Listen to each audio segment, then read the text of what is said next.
Selamat datang kembali. Hari ini kita langsung bahas materi yang menarik banget nih. Bab 7 soal platforms atau landasan. Kita bakal lihat gimana lingkungan-lingkungan tertentu, ya mulai dari yang alami kayak terumbu karang, sampai yang buatan manusia kayak kota atau bahkan internet, itu ternyata jadi semacam landasan peluncuran buat ide-ide baru. Betul. Tempat ide itu bisa muncul dan berkembang gitu ya. Iya, pernah kepikiran nggak kenapa sih ada tempat yang kayaknya subur banget buat inovasi, tapi tempat lain kok biasa aja? Nah, misi kita sekarang ini mau coba bongkar nih, apa sih rahasianya? Apa peran platform ini dalam mendorong kreativitas? Dan ini penting dicatat ya, nggak melulu soal teknologi canggih loh. Konsep platform ini akarnya tuh jauh di alam. Kita akan lihat nanti ada pola-pola yang berulang, yang bikin satu lingkungan itu jadi, generatif gitu. Bisa menghasilkan hal baru terus. Oke, menarik. Kita mulai dari alam dulu kalau gitu. Charles Darwin, nih. Waktu dia di Kepulauan Killing, dia kan ngamatin terumbu karang. Ternyata nggak cuma kagum sama cantiknya aja ya. Iya, dia nangkap sesuatu yang lebih dalam soal atol, Pulau Karang Cincin itu. Mentornya Darwin, Charles Lyell, itu kan geolog ya. Dia mikirnya atol itu dari kawah gunung api bawah laut. Logis sih kedengarannya. Logis. Tapi Darwin lihat beda. Dia perhatiin tanah di sana, itu kok organik, bukan vulkanik. Dia sadar, wah ini bukan cerita geologi aja, ini biologi nih. Atol itu dibangun oleh kehidupan. Oleh polip karang super kecil, Scleractinia. Makhluk hidup sekecil itu bisa bikin struktur raksasa. Bisa. Kerangka kalsium karbonat mereka itu numpuk ribuan jutaan tahun. Jadi struktur gede gitu. Terus gimana hubungannya sama gunung api tadi? Nah, Darwin itu pintar. Dia gabungin idenya Lyell soal dasar laut vulkanik yang turun perlahan sama pengamatannya sendiri. Jadi pas gunung apinya pelan-pelan tenggelam, karangnya ini malah bangun terus ke atas. Mengejar matahari ya, kan butuh cahaya buat alga simbionnya itu. Tepat. Gunungnya turun, karangnya naik. Jadilah atol. Ini kan sebenarnya platform raksasa yang dibangun oleh, kata Darwin, jutaan arsitek kecil. Kehidupan membangun fondasi untuk kehidupan lain. Wah, keren banget ya analoginya arsitek kecil. Konsep ini terus dikembangin lagi sama Clive Jones. Dia pakai istilah ecosystem engineers. Maksudnya, organisme yang aktif mengubah atau menciptakan habitatnya sendiri. Contoh paling gampang, berang-berang. Oh, yang suka bikin bendungan itu ya? Iya, mereka bangun bendungan, tahu-tahu sungainya berubah, hutannya jadi lahan basah. Dan lahan basah itu jadi rumah baru buat banyak spesies lain. Betul. Ada burung pelatuk dapat pohon mati buat sarang, ada bebek, bangau, katak, capung. Wah, rame jadinya. Berang-berang bikin bendungan buat perlindungan diri mereka, tapi nggak sengaja mereka itu bikin platform ekosistem baru yang kaya banget. Membuka apa yang disebut adjacent possible itu tadi. Ruang kemungkinan baru ya, yang muncul karena ada fondasi baru itu. Persis. Nah, dari berang-berang, kita lompat sedikit nih ke teknologi buatan manusia. GPS. Ceritanya juga unik, bukan dari rencana besar mau bikin sistem navigasi global. Bukan ya? Terus dari mana? Awalnya dari iseng malah. Tahun 1957, pas Soviet luncurin satelit pertama, Sputnik 1. Di Applied Physics Laboratory, APL, Johns Hopkins, ada dua fisikawan muda, Guyer sama Wyffenbach. Iseng dengerin sinyal blip-blip Sputnik pakai alat seadanya. Ketangkep sinyalnya. Terus mereka mikir lagi, wah ini kan ada efek Doppler ya, perubahan frekuensi karena gerak satelitnya itu. Oh, kayak suara ambulans yang nadanya berubah pas mendekat terus menjauh itu kah? Nah, itu dia. Pakai efek Doppler itu, mereka bisa hitung kecepatan Sputnik, terus malah bisa lacak orbitnya. Dari iseng dengerin, jadi bisa ngelacak. Canggih juga ya, dari iseng gitu. Terus, momen pentingnya datang dari Wakil Direktur APL, Frank T. McClure. Dia dengar soal ini, terus kepikiran. Dia nanya, oke, kalau kita tahu posisi kita di bumi, kita bisa lacak satelit. Bisa dibalik nggak? Dibalik gimana maksudnya? Kalau kita tahu persis posisi satelit di orbitnya, bisa nggak kita justru hitung posisi kita di bumi? Guyer sama Wyffenbach bilang, bisa, malah lebih akurat. Wah, terus idenya buat apa tuh? Nah, ini dia. McClure ini mikirin aplikasi militer.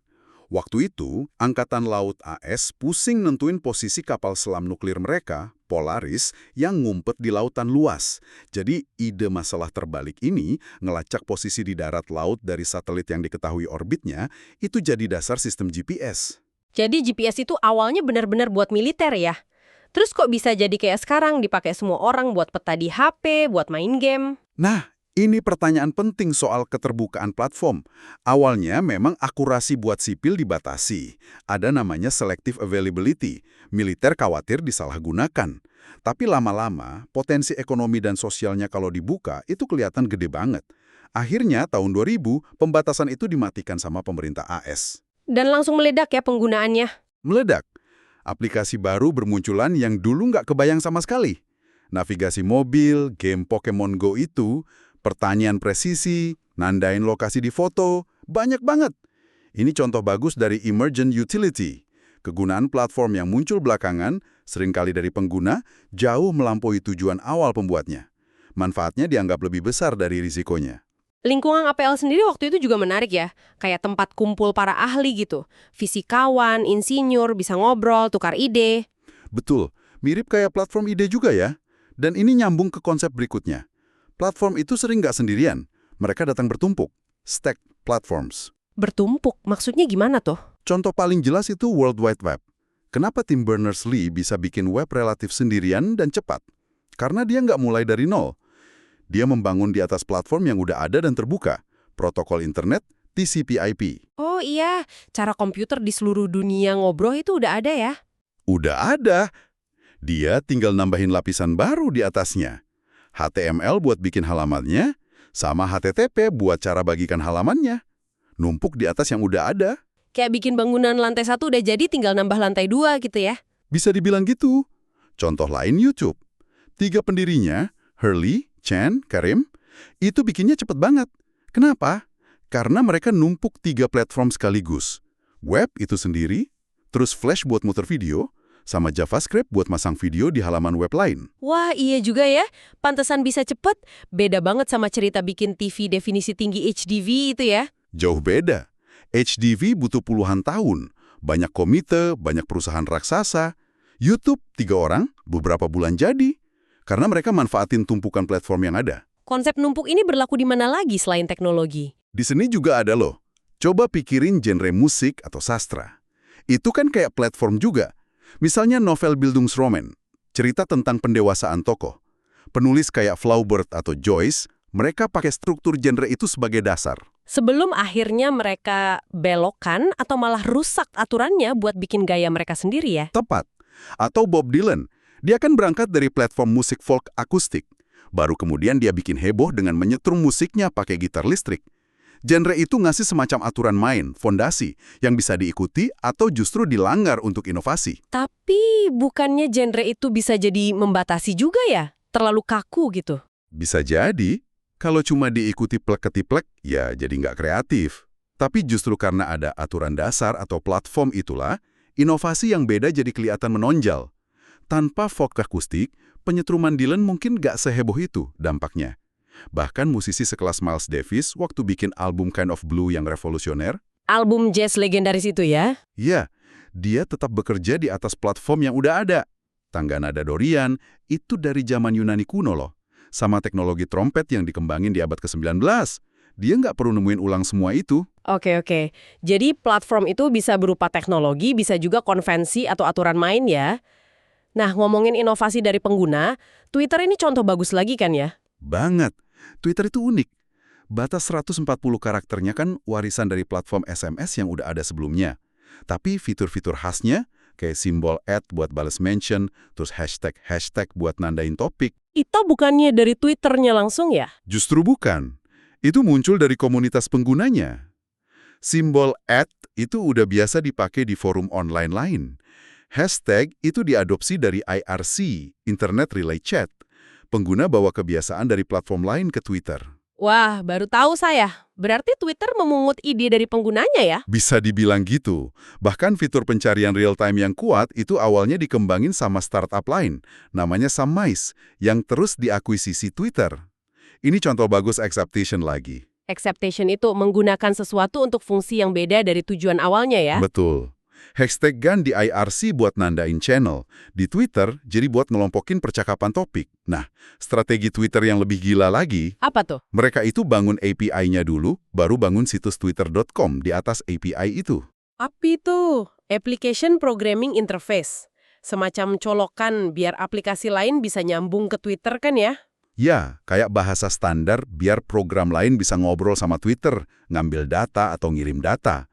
Kebanyakan software kan nyembunyiin resep rahasianya tuh. Twitter malah buka lebar-lebar akses lewat API sejak awal. Apa untungnya buat Twitter buka-bukaan gitu? Untungnya gede banget. Muncul ratusan aplikasi Twitter buatan pihak ketiga di berbagai HP. Layanan buat upload foto ke Twitter, peta lokasi tweet, macam-macam. Ekosistemnya jadi kaya raya. Ini yang disebut cooperative advantage, keunggulan kooperatif. Beban inovasi jadi nggak cuma di pundak Twitter, tapi nyebar ke seluruh komunitas pengembang. Ide bagus bisa muncul dari mana aja di ekosistem itu. Kedengerannya ideal banget ya, tapi apa nggak ada risikonya? Misalnya, API-nya disalahgunain, atau malah ada pihak ketiga yang bikin layanan pesaing pakai data Twitter. Nah, itu dia tantangannya. Resiko itu pasti ada di platform terbuka. Makanya perlu ada keseimbangan terus-menerus antara membuka diri buat inovasi, ekosistem, sama menjaga kontrol kualitas, keamanan, dan model bisnis inti. Sejarah Twitter sendiri kan penuh drama soal hubungan sama pengembang pihak ketiga ini. Tapi yaitu, argumennya, tanpa keterbukaan di awal, mungkin Twitter nggak akan sebesar dan secepat itu tumbuhnya. Masuk akal sih. Nah, konsep platform terbuka ini ternyata nggak berhenti di swasta ya, sampai merambah ke pemerintah juga. Iya, ini juga menarik. Contohnya inisiatif Apps for Democracy di Washington DC. Waktu itu CTO-nya Vivek Kundra. Apps for Democracy. Gimana tuh konsepnya? Sederhana tapi brilian. Pemerintah kota DC buka data publik mereka, jadwal bus, data kriminalitas, info anggaran belanja, macam-macam lewat API. Terus, mereka bikin lomba, ngundang para developer. Nih data, coba kalian bikin aplikasi yang berguna buat warga, bisnis, atau pemerintah sendiri dalam 30 hari. Ada hadiah uangnya. Wah, Hasilnya gimana? gila! Dalam 30 hari itu muncul 47 aplikasi baru. Ada aplikasi tur jalan kaki, sejarah, info demografi buat orang mau pindah rumah, pelacak pengeluaran pemerintah, panduan jalur sepeda, info parkir real time. Sampai ada aplikasi unik buat cari rute pulang teraman dari bar, Stumble Safely itu ya? Iya, itu juga ada. Kreatif banget kan jadinya.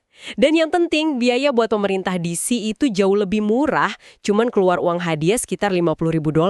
Padahal kalau mereka bikin sendiri aplikasi sebanyak itu lewat tender biasa, mungkin biayanya bisa jutaan dolar dan butuh waktu setahun lebih. Ini yang disebut pemerintah sebagai platform itu ya? Betul, istilahnya dari Tim O'Reilly. Pemerintah nggak harus bikin semua solusi sendiri. Cukup sediain fondasinya, data yang terbuka, API, biar inovasi muncul dari masyarakat, dari pihak ketiga. Tentu ada tantangan soal kualitas data, keberlanjutan aplikasinya nanti gimana, isu privasi juga. Tapi potensinya gede banget buat bikin layanan publik yang lebih cepat, murah, dan relevan. Ini sukses besar, sampai akhirnya diadopsi jadi program nasional data.gov di AS. Keren ya. Balik sedikit ke alam nih. Tadi kan bahas berang-berang bikin platform lahan basah. Ada satu lagi aspek penting dari platform alami, efisiensi daur ulang. Oh ya, betul. Di lahan basah itu, burung pelatuk pakai pohon mati, limbahnya berang-berang buat bikin sarang. Dia nggak perlu nebang pohon sendiri. Terus, lubang sarang bekas pelatuk itu dipakai lagi sama burung penyanyi lain ya? Iya, jadi sumber dayanya itu dipakai bareng, muter terus. Bukan cuma dilindungi, tapi dimanfaatkan ulang. Efisien banget. Mirip kayak di kota dong, tadi disebut Jane Jacobs bilang inovasi sering muncul di bangunan tua. Nah, itu dia. Jane Jacobs mamatin hal yang mirip. Kenapa kok toko buku independen yang keren, bengkel antik, atau bar yang unik seringnya di gedung tua? Karena biayanya lebih murah. Usaha baru yang kreatif atau berisiko tinggi, seringkali nggak kuat sewa gedung baru yang kinculong dan mahal. Mereka butuh platform bangunan tua yang terjangkau. Kata Jacobs, ide baru itu butuh bangunan tua. Semacam daur ulang ruang kota. Dan kalau ngomongin juara daur ulang di alam, mungkin terumbu karang ya? Wah iya, terumbu karang itu master daur ulang nutrisi. Simbiosis antara polip karang sama alga zooxanthellae di dalamnya itu contoh sempurna. Alga menghasilkan oksigen dan gula buat karang, limbahnya karang, CO2, nitrat, fosfat, malah jadi makanan buat alga. Siklusnya tertutup rapat. Makanya perairan yang sebenarnya miskin nutrisi bisa jadi tempat paling kaya keanekaragaman hayati di bumi ya. Betul, bandingin sama gurun pasir. Dapat sinar matahari banyak tapi boros, nggak banyak kehidupan. Karang itu super efisien. Nah, efisiensi ini ngasih inspirasi lagi nih. Inspirasi buat apa lagi nih? Buat brand Constance. Dia awalnya kagum sama cara karang bikin kerangka kalsium karbonatnya itu. Proses biomineralisasi. Dia mikir, bisa nggak ya kita tiru buat bikin bahan bangunan? Ide ini sempat tidur lama, tapi terus bangkit lagi pas dia tahu betapa parahnya dampak lingkungan dari produksi semen Portland biasa. Semen itu kan salah satu penghasil emisi CO2 terbesar di dunia. Oh, jadi dia mau bikin semen kayak cara karang bikin tulangnya gitu? Iya, dia udah sukses bikin semen tulang buat keperluan medis, niru cara karang. Terus dia pikir, kenapa nggak buat konstruksi sekalian? Dia bikin perusahaan namanya Calera. Visinya radikal, menumbuhkan semen pakai air laut yang dialiri gas CO2 buangan dari pabrik. Wah, jadi CO2 yang biasanya jadi polusi malah ditangkap dan diubah jadi bahan bangunan. Persis. Jangan kubur CO2, tapi pakai buat membangun. Mengubah limbah jadi sumber daya. Ini upaya keren buat meniru efisiensi daur ulang alam dalam skala industri. Menciptakan platform material bangunan baru yang ramah lingkungan. Gila, keren banget idenya. Nah, sekarang coba kita gabungin semua konsep ini. Platform alami, buatan, bertumpuk, terbuka, daur ulang. Gimana contohnya di kehidupan sehari-hari di era digital ini? Oke, bayangin skenario sederhana. Kamu lagi makan di restoran, terus suka banget sama sup fishy swice-nya. Kamu tweet pujian singkat, 140 karakter aja. Oke, terus? Cuma gitu doang kan? Nah, informasinya nggak berhenti di situ. Tweet kamu langsung nyebar ke follower kamu kan? Bisa di-retweet lagi. Kalau HP kamu GPS-nya aktif, aplikasi kayak Foursquare atau yang sejenisnya bisa nangkep lokasi kamu, terus nyebarin info soal sup enak di restoran itu ke pengguna lain di sekitar situ. Oh iya, bisa muncul di peta Twitter juga ya? Bisa.